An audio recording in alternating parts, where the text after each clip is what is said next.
বাংলাদেশ সেনাবাহিনীর সাবেক প্রধান লেফটেন্যান্ট জেনারেল অবসরপ্রাপ্ত এম হারুনুর রশিদের মরদেহ উদ্ধার করেছে পুলিশ। সোমবার দুপুরে চট্টগ্রাম ক্লাব থেকে মরদেহটি উদ্ধার করা হয় বলে নিশ্চিত করেছেন কোতোয়ালির সহকারী কমিশনার মাহমুদুর রহমান। তিনি জানান, খবর পেয়ে চট্টগ্রাম ক্লাবে গিয়ে তার মরদেহ উদ্ধার করা হয়েছে।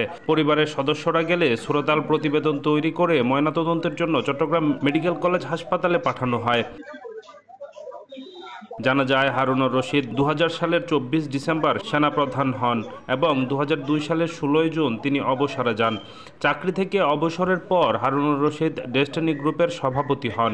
গ্রাহকদের কাছ থেকে অর্থ আত্মসাৎ ও অর্থ পাচারের মামলায় সাবেক সেনাপ্রধানকে কারাগারে যেতে হয়।